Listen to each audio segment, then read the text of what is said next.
Hello everybody, welcome to the MMA segment here on Dublin City FM 102.3. And if you're listening not live, it will be on www.thisaintfake.com. I'm joined in the studio today by Kenny Murphy and also Chris of Dublin City FM. We've a whole host of things to talk about, but obviously, we're looking forward to the Conor McGregor show, as it should probably be known, next Saturday, taking place in the O2. But before we talk about that, we have to go over a show that took place just after we went off air last week, which was, of course, the Ultimate Fighter finale, and it was BJ Penn against Frankie Edgar in essentially BJ Penn's testimonial.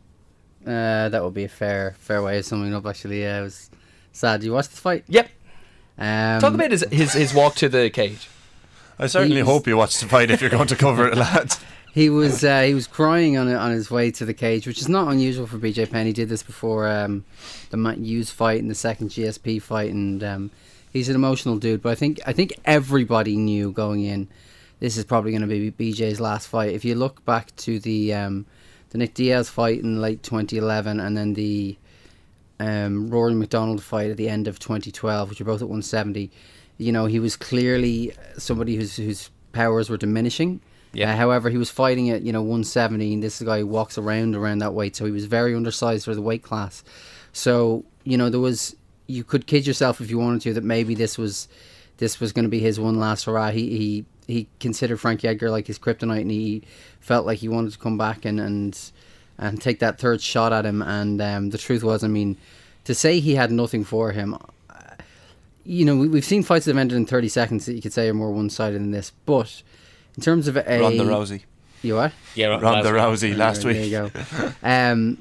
But in terms of a 15-minute back and forth between two top-level guys, both former champions, I mean, this was embarrassing. He had absolutely nothing for Frankie Edgar. He stood up really, really tall. Yes, he was kind of like crouching on his tippy toes. It was a very strange stance. Yeah, I thought maybe he's inviting the takedown with the idea that he wanted to use his jiu-jitsu. Sure.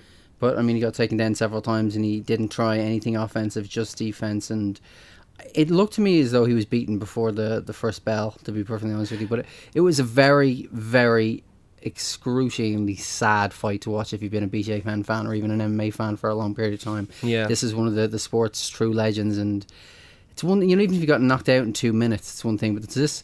I don't know if you'd agree with this, but my wife and I always say when you're watching BJ fight, like against Rory and against Nick Diaz, there's almost a sadness in his eyes. Definitely, there really is just a sadness. On his face. He knows he's been mentally winding down. BJ, like he has already kind of retired once before. Essentially, and obviously hindsight being 2020, this was a huge moment in the sense that it was one of the biggest stars during the peak of MMA interest, the spike in which people started to really get into the sport. His career's come to a close now. Would you have rather seen this on the show the night before, their big show, and maybe they could have, because I mean, this is old ground, but yes, of course I would have. This card had, aside from the tough finale, which very, very few people had watched the season, far fewer than any season in tough history, there was nothing on this show, and it would have been a good third from the top fight the night before.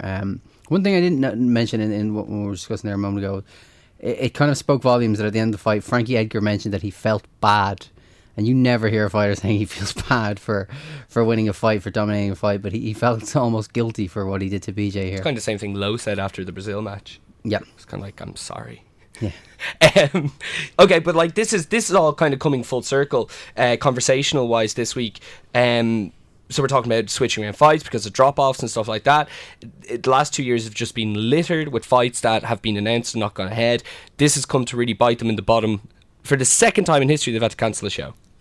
So the Aldo versus Chad Mendes featherweight title match. There will be no UFC 176, so there'll be another trivia note when you say what was the main event of UFC 176. The answer would be nothing. The card never took place because they just when they have to do the cancellation so close to the date, they just skip the show. So in the same way as there is no UFC 151, there is no UFC 176. It's incredible, and actually, weekly wise, or not even weekly wise, monthly wise, in terms of the way they do the shows, the frequency which they do the numbered shows, would cancelling this show actually help get to number 200 on time for July 4th, 2016, which they wanted to be UFC 200? They need that would probably be another motivating factor for why they didn't switch the numbers around, because they have it spaced out, so they'll end up at the Fight Week show in 2016 will be UFC 200.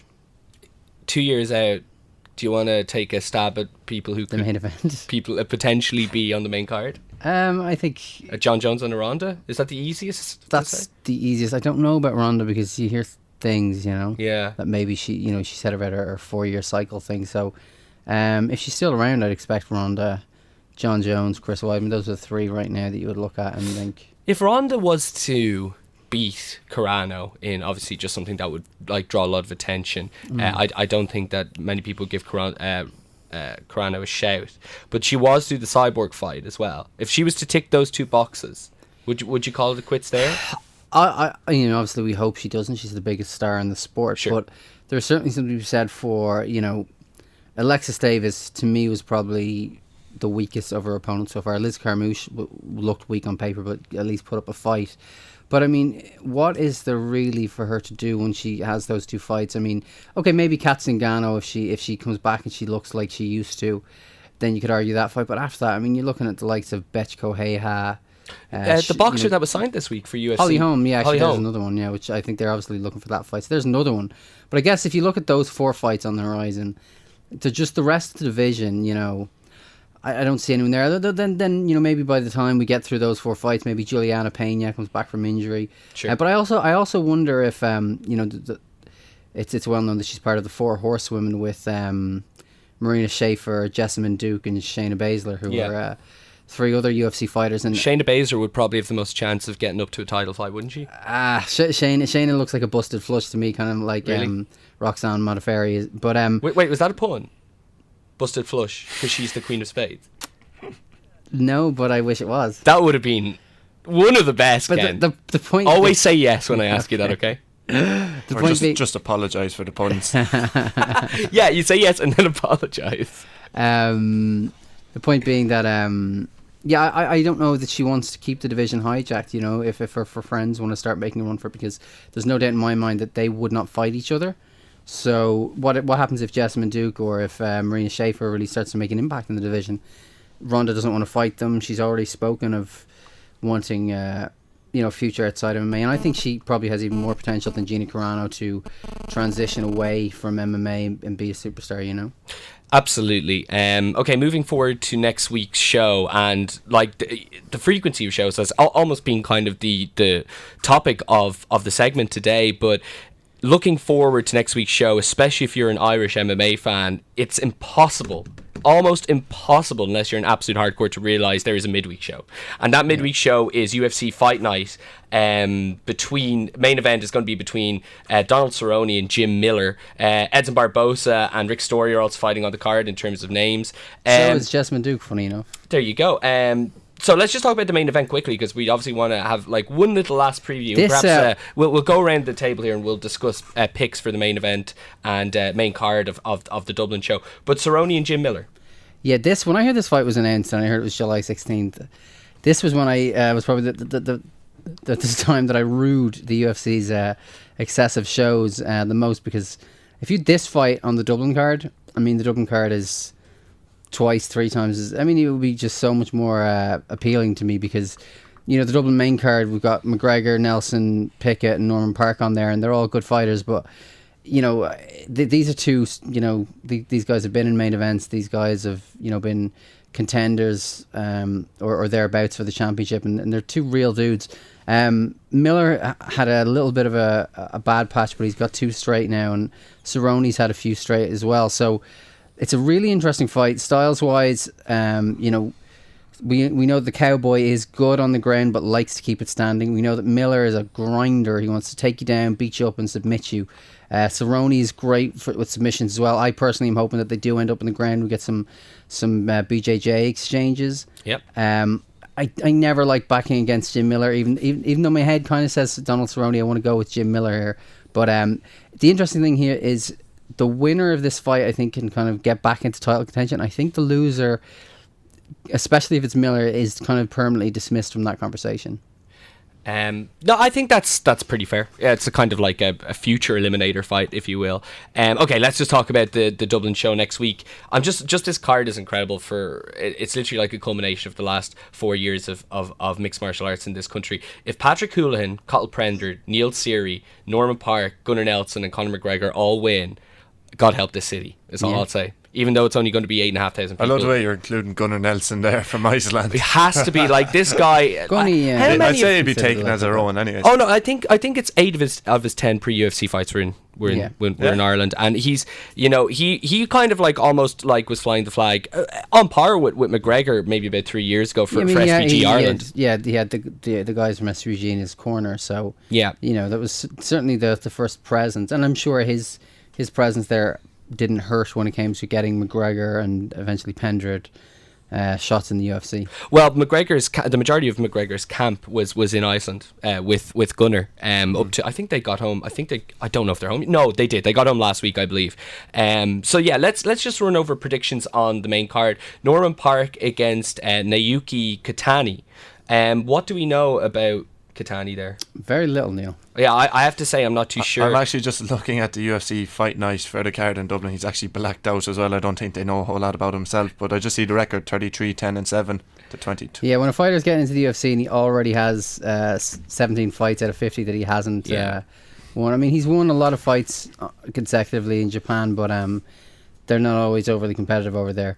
I think Norman should have enough here. I think this is kind of a setup fight for him.